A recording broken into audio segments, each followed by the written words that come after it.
Bismillah. Il se passa finalement 5 jours avant qu'ils ne partent pour Southampton. Conrad avait insisté pour partir plus tôt, mais après avoir trotté à travers champs pendant une demi-heure, il revint, pâle et secoué de frissons, visiblement soulagé de se glisser de nouveau dans son lit. « Je vous avais dit que c'était trop tôt, » dit Kamala d'une voix grondeuse. « J'ai le regret de vous signaler que vous me faites penser à une nurse que j'avais à l'âge de 6 ans, » répliqua Conrad. « Elle avait invariablement raison et n'omettait jamais de dire « je vous l'avais bien dit ». « Vous devez laisser vos os se fortifier, » répliqua Kamala. Elle vit qu'il souffrait beaucoup et exigea de défaire ses pansements afin de regarder si cette chevauchée n'avait pas eu de conséquences fâcheuses. Tout était bien en place et il sentit les petits doigts masser son épaule avec douceur et habileté. « Je crois que vous avez le don, » dit-il. « Je le voudrais bien, parce que c'est ce que disaient les gens au sujet de papa, » répondit Kamala. Aussitôt qu'il les effleurait de ses doigts, il commençait à aller mieux. « Pensez-vous avoir le même pouvoir ?»« Je prie pour l'avoir, » répondit-elle. « Quand je masse un malade ou tente de le calmer afin qu'il dorme, je prie pour qu'un pouvoir divin se transmette à travers moi. »« Vous êtes une personne remarquable, » dit tranquillement Conrad. Il s'endormit après que Kamala eut fini de le masser. Quand il s'éveilla, c'était le soir. À nouveau, elle était assise près du feu, et il put la contempler à la lueur des chandelles. Kamala leva les yeux et vit qu'il était éveillé. « Vous sentez-vous mieux ?»« Beaucoup mieux, » répondit-il. « Je crois que vous avez réellement un pouvoir magique, mais je ne tiens pas à l'expérimenter trop souvent. Je me soumettrai en tout cas à votre verdict et nous attendrons 3 jours avant de nous mettre en route pour Southampton. »« Vous ennuyez-vous » demanda Kamala. « Ici, dans cette paisible ferme ? Non, car j'ai rarement été aussi intéressé et intrigué. »« Par moi ? Vous êtes quelqu'un de très intéressant à observer. Que voulez-vous dire ? Je n'ai jamais rencontré quelqu'un comme vous. Je suis ravi de ne pas ressembler à ces filles que vous devez avoir rencontrées dans chaque port. Si elles avaient été comme vous, peut-être ne serais-je pas rentré chez moi. » Kamala le regarda d'un air incertain. Elle avait parlé d'un ton sec, plutôt cynique. Elle ne savait trop s'il se moquait d'elle ou non. Elle avait le sentiment qu'il se forçait parfois à une brusquerie et à une indifférence qu'il n'éprouvait pas vraiment. On eût dit qu'il la tenait délibérément à distance. « Parlez-moi encore de la France, » suggéra-t-elle pour changer de sujet. « Je ne la connais pas aussi bien que l'Italie, » répondit Conrad. « Mais vous vous plairez à Paris, si vous y allez. »« Comment cela ?» demanda Kamala. « D'abord, Paris a une beauté particulière, » répliqua-t-il, « et les gens y sont charmants.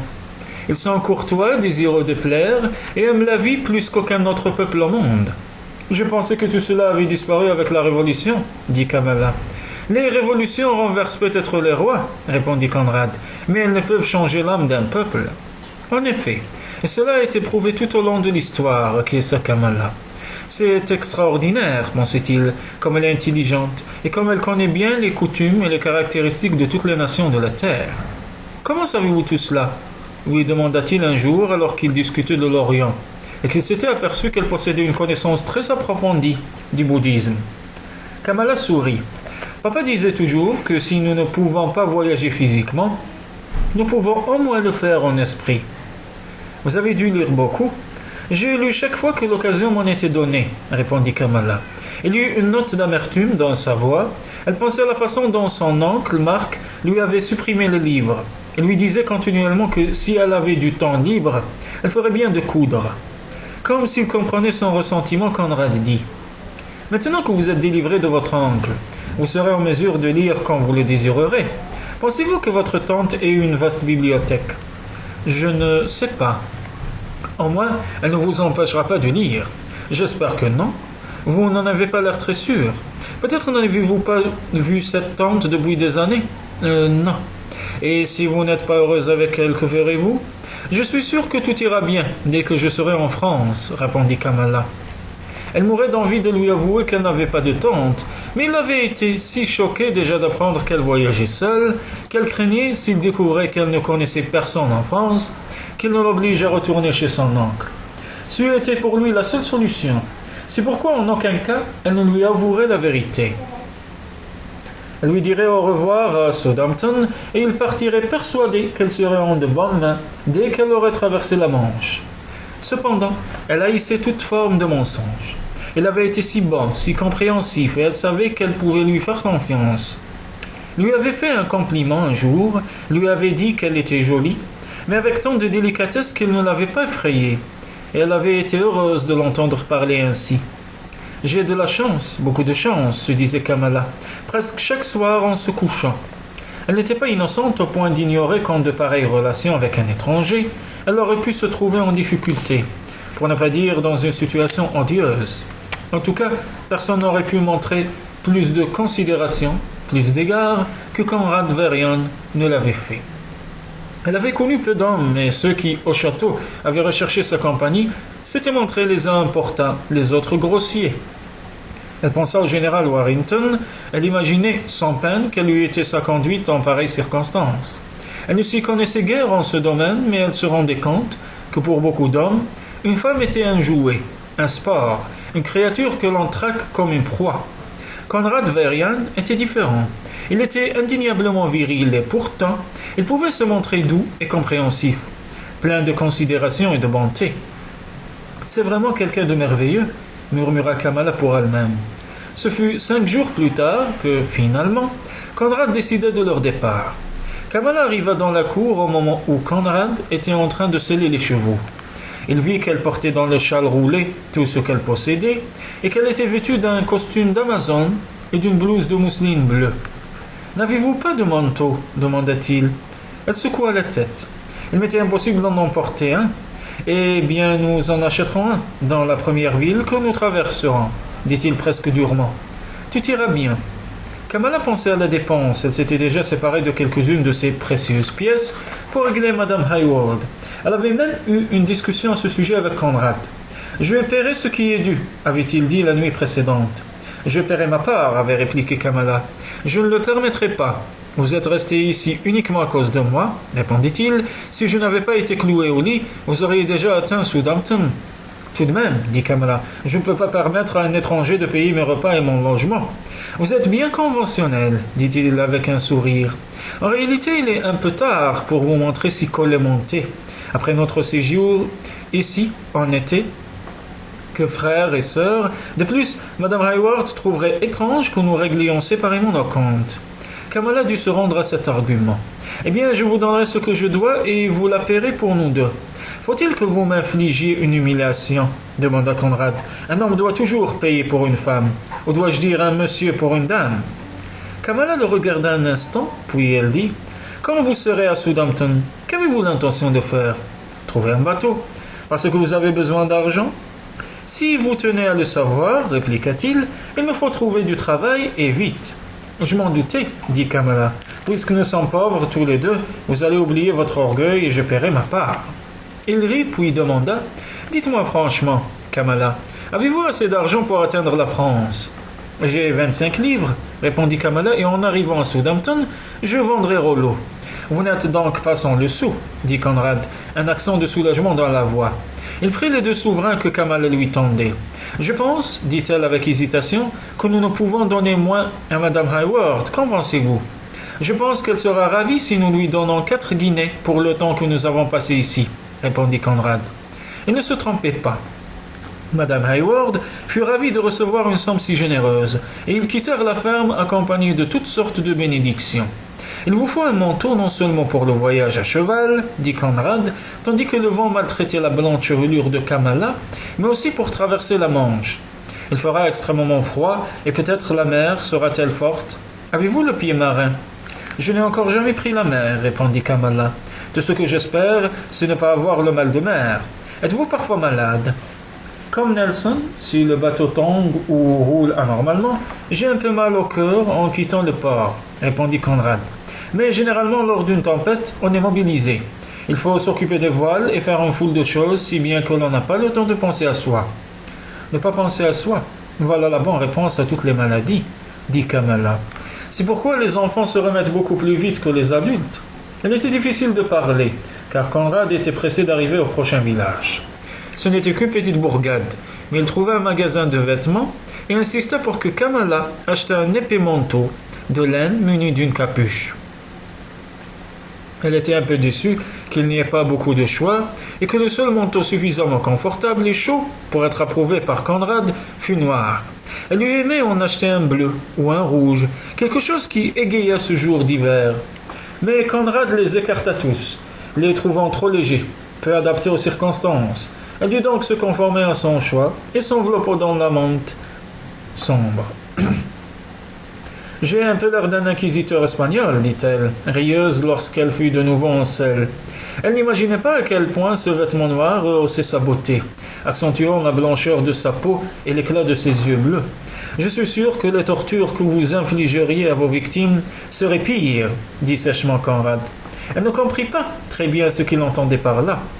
Ils chevauchèrent plusieurs heures durant après le déjeuner, jusqu'à ce que Kamala s'aperçut qu'il commençait à être fatigué. Son visage était tiré, et elle insista pour s'arrêter dans une petite auberge sur le bord de la route. « Vous êtes trop grand pour que je vous ramasse si vous tombez de votre cheval, dit-elle. De plus, je suis trop fatigué et j'ai pris si peu d'exercice la semaine passée. »« Très bien, nourrice, dit humblement Conrad. Mieux vaut un lit dur qu'une voix grondeuse. » Kamala rit. « Vous avez toujours le dernier mot, dit-elle, d'un ton accusateur. Je pensais que ça au moins restait le privilège des femmes. » L'auberge n'était pas aussi confortable que la ferme, mais aussi propre. Ils purent louer 2 chambres et accorder nourriture et repos à leurs chevaux. « Maintenant, nous utiliserons mon nom, dit fermement Conrad, avant d'entrer dans l'auberge. « Si vous préférez, acquiesça Kamala. Je me sentirai plus à l'aise que si je dois me rappeler que je suis Mr. Lindam, répliqua-t-il. Kamala ne put s'empêcher de se demander ce qu'il dirait s'il savait que Lindam n'était pas non plus son nom à elle. « Tous ces mensonges, soupira-t-elle pour elle-même. J'aimerais tant que nous ne nous cachions rien. » Conrad avait décelé les chevaux et veillé à ce qu'ils soient nourris. Mais lorsqu'il entra dans le petit salon où l'hôte leur avait dit de s'installer confortablement, en attendant qu'on les y ait servis, Kamala remarqua qu'il était terriblement fatigué. « Vous en faites trop, dit-elle. » Elle s'assit dans un fauteuil et elle alla chercher un tabouret pour qu'il pût reposer ses pieds. « J'ai honte d'être si faible, murmura-t-il. « Vous avez une contusion douloureuse, dit-elle, et je sais bien que votre épaule doit vous faire souffrir. Quand nous monterons, je vous masserai. » Ils prirent un repas simple, plutôt médiocre, et montèrent aussitôt après.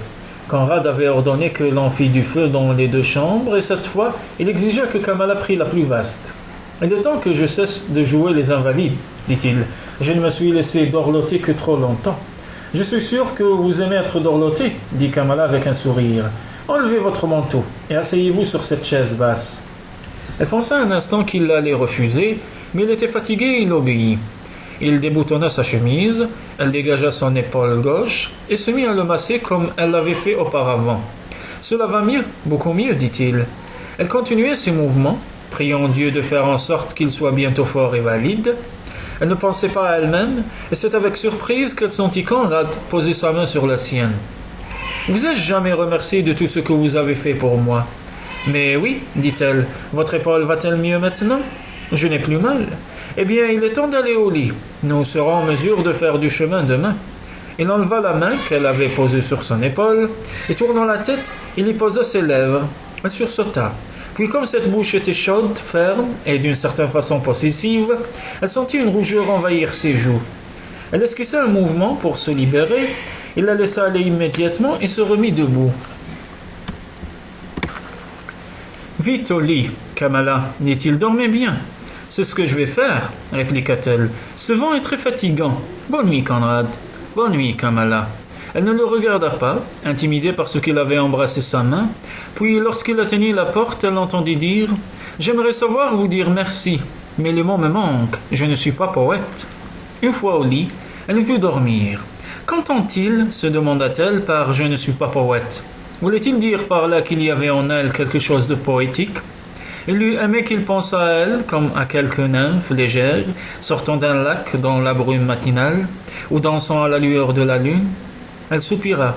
La vie réelle était si terre-à-terre, si vulgaire. Elle avait dû faire laver ses chemises, les repasser elle-même, et brosser son manteau boueux après sa chute. Ses bottes n'étaient jamais cirées, selon son goût. Elle l'envoyait sans cesse vérifier si les chevaux étaient convenablement nourris. Que penserait-il en la voyant vêtue d'une élégante robe du soir, des fleurs dans les cheveux, Elle regrettait maintenant de n'avoir pas glissé une robe plus habillée sous son amazone. Celle qu'elle avait choisie était très banale. « Je ne suis pas poète. » Elle entendait la voix de Conrad répéter ces mots en s'endormant. Demain, ils seraient de nouveau ensemble et peut-être aurait-elle le courage de lui demander ce qu'il avait voulu dire. Le lendemain, malheureusement, il pleuvait. Il faisait très froid quand ils repartirent et avant midi, ils n'avaient même pas fait 10 miles que la pluie se mit à tomber, se transformant bientôt en neige fondue. Conrad mit son épaisse redingote et Kamala lui fut reconnaissante d'avoir tant insisté pour qu'elle achète le manteau noir. Elle abaissa si bien le capuchon sur son visage qu'on ne voyait plus que le bout de son petit nez. Mais quoique le manteau fût épais et pour ainsi dire imperméable, elle avait encore froid. Ils s'arrêtèrent pour déjeuner à une petite auberge sur le bord de la route. Conrad persuada la femme de l'aubergiste de leur préparer des œufs au jambon, ce qui les réchauffa davantage que le fromage agrémenté de condiments, plat habituel proposé aux voyageurs. Il voulut aussi que Kamala boive un peu de cidre, et quand ils se levèrent pour partir, la tête lui tournait presque, mais au moins elle se sentit réchauffée. Ce fut d'ailleurs une chaleur passagère, la neige drue les frappait durement au visage et ralentissait les cheveux. Il faisait de plus en plus froid, et au bout de 2 heures, Kamala était gelée jusqu'aux os. On n'y voyait presque plus, mais elle se rendit compte qu'ils étaient en pleine campagne, dans une région sauvage et apparemment inhabitée. Il semblait n'y avoir ni maison ni ferme, et maintenant qu'ils avaient quitté la grande route, pas le moindre petit chemin de campagne. « Enfer et damnation », entendit-elle dire Conrad. « Nous ne pouvons continuer ainsi. Il nous faut trouver un abri. » « Il y a sûrement une auberge, dit faiblement Kamala. Cela fait 5 miles que nous n'avons pas vu de hameau, répondit Conrad. Seulement quelques chaumières disséminées. La force des rafales de neige semblait redoubler. Kamala avait trop froid pour rester en selle, trop froid pour parler ou même pour demander à prendre quelques repos.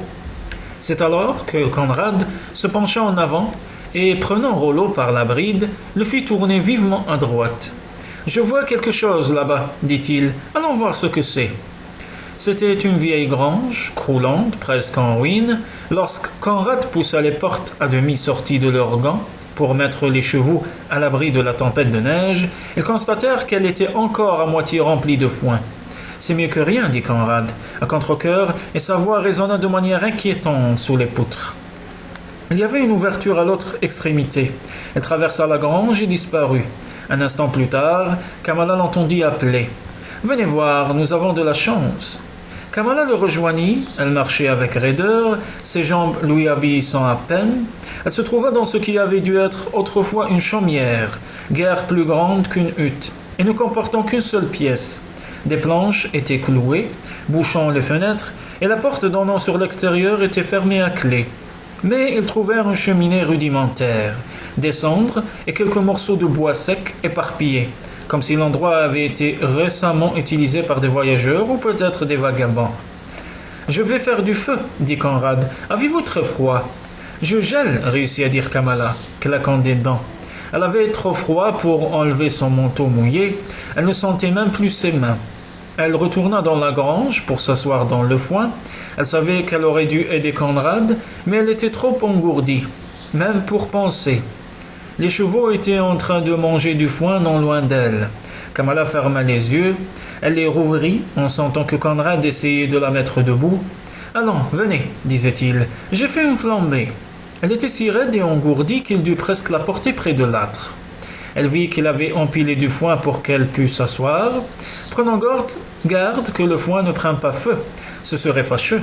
Non que je me soucie des intérêts du propriétaire, mais cela signifierait que nous n'aurions plus de toit pour nous protéger. »« Je ne puis aller plus loin, » murmura Kamala.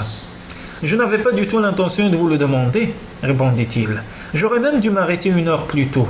Pardonnez-moi, Kamala, je n'ai pas pensé à votre capacité d'endurance, seulement à la mienne. »« Tout ira bien, » dit-elle.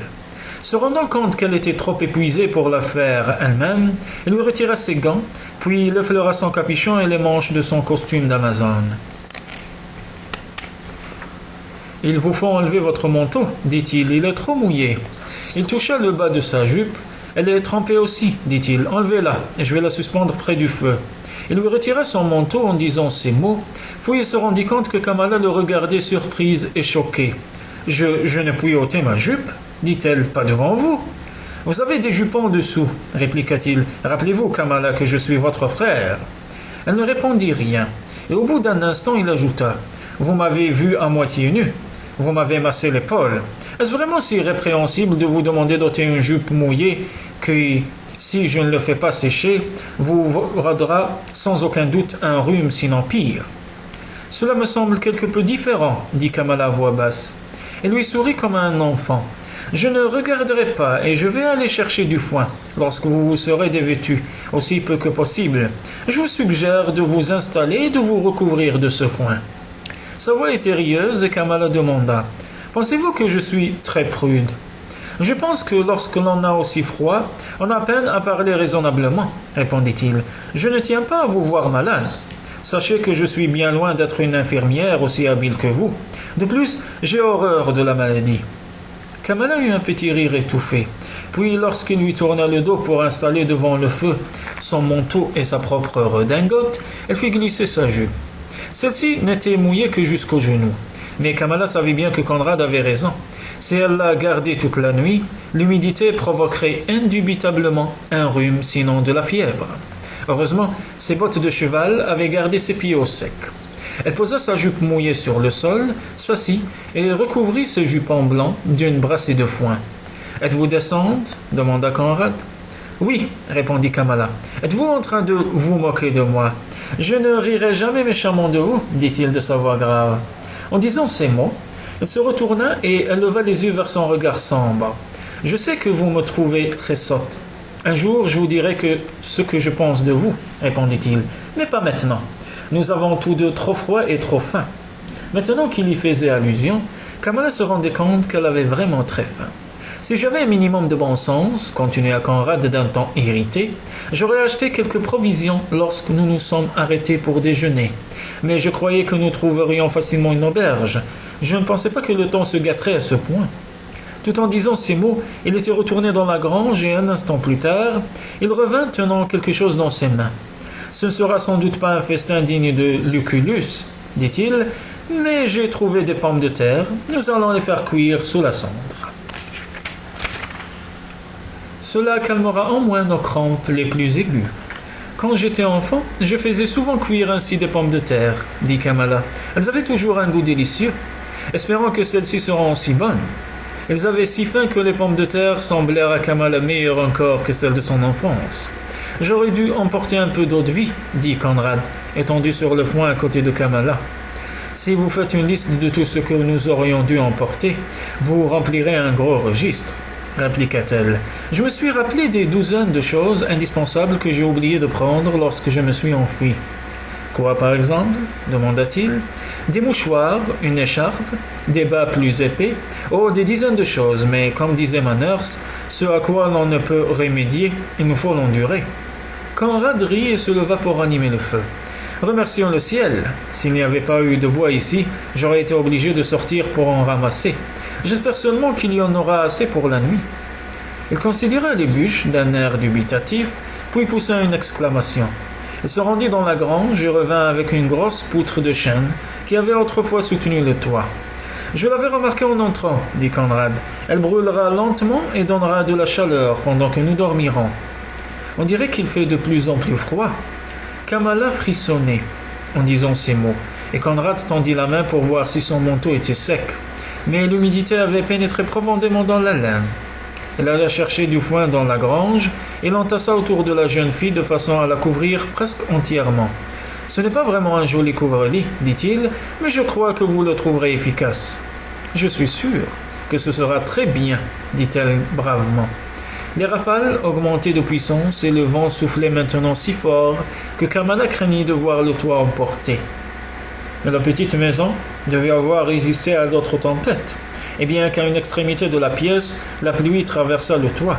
L'endroit où il se trouvait demeurait sec. Conrad ranima le feu, puis revint s'asseoir près de Kamala. Au même instant, une rafale sembla sur le point d'emporter toute la chaumière. « Nous avons de la chance de n'être pas dehors. » Beaucoup de chance, acquiesça Kamala. Il la vit frissonner et se rendit compte qu'elle avait encore froid. « Donnez-moi vos mains. » Il les prit dans les siennes et s'aperçut qu'elles étaient de nouveau glacées. « Il faut nous rapprocher l'un de l'autre, dit-il. Quand j'ai navigué dans les régions arctiques, nous avons découvert que la seule manière d'éviter d'avoir les membres gelés était de dormir le plus près possible les uns des autres. Homme contre homme. La chaleur des corps est plus efficace que n'importe quel feu. » Il mit son bras autour de Kamala et l'attira à lui. « Je veux que vous glissiez votre main gauche dans votre jaquette, contre votre poitrine, dit-il. Un peu effarouché, elle lui obéit. « Restez ainsi, dit-il. Maintenant, donnez-moi votre main droite. » Elle fit ce qu'il demandait et, à sa grande surprise, il la glissa entre sa veste et sa chemise. Puis il l'attira plus près encore, jusqu'à ce que sa tête soit contre son épaule. Kamala était raide, comme un piquet, tant elle se sentait gênée. Il y avait quelque chose d'étrange et même d'effrayant à être si près d'un homme, qui demeurait presque un inconnu pour elle. Elle pouvait sentir le cœur de Conrad battre sous ses doigts et elle avait une conscience aiguë du bras qui l'enserrait. « Détendez-vous, dit doucement Conrad, et si vous êtes choqué d'être si près de moi, souvenez-vous qu'il ne vous serait d'aucune consolation d'être raide comme un morceau de bois et complètement gelé demain matin. » Elle se rendit compte qu'il se moquait d'elle, eut un petit rire et s'aperçut qu'elle se sentait à présent moins gênée. « Voilà qui est mieux, dit-il. Je commençais à penser que j'étais au lit avec un manche à balai. Je me demande ce que penseraient les gens s'ils pouvaient nous voir. Ils diraient et penseraient un tas de choses très déplaisantes, répondit Conrad. Mais comme il y a peu de chances qu'ils le sachent jamais, c'est sans importance. Ce qui est beaucoup plus important, c'est de savoir si nous avons, nous, les sentiments de faire quelque chose de mal. Pensez-vous qu'il soit mal de ma part, petite Kamala, de vous empêcher d'être transformée en glaçon demain matin? Non, bien sûr que non, répondit Kamala. Puis, au bout d'un moment, elle ajouta. Si j'étais réellement votre sœur, seriez-vous bouleversé d'apprendre que je me trouve aussi près d'un homme comme cela? Conrad réfléchit avant de répondre. En de telles circonstances, cela dépendrait naturellement de l'homme et de la femme. Qu'est-ce qu'une femme pourrait faire de mal? Interrogea Kamala avec surprise. Rien que vous puissiez comprendre, répondit Conrad. Elle poussa un petit soupir. Suis-je vraiment très ignorante? Elle sentit ses bras la serrer un peu plus fort, comme involontairement. Puis il dit doucement. Dormez, Kamala. Demain, il nous arrivera sans doute une nouvelle aventure. Nous raconterons tout cela plus tard à nos petits-enfants pour les amuser, nos aventures à vous et moi. Ces mots enflammèrent l'imagination de Kamala. Oui, c'était une aventure, pensa-t-elle, si excitante, si inattendue, qu'elle savait bien que Conrad avait raison. Elle se la rappellerait toute sa vie. Sa main reposait sur la poitrine de Conrad, et il y avait quelque chose de rassurant et de très doux à se sentir dans ses bras. Elle était à l'abri de tout ce qui l'effrayait, à l'abri de l'oncle Marc, sauvé pour le moment, et sans inquiétude pour le futur. Elle poussa un petit soupir de soulagement, et sans s'en rendre compte, se blottit davantage contre lui. Ses yeux se fermèrent, et très vite, elle s'endormit. Conrad Verian, lui, resta éveillé un long moment, à contempler les ombres étranges que les flammes projetaient sur les murs branlants, tandis que dehors le vent gémissait comme une âme perdue.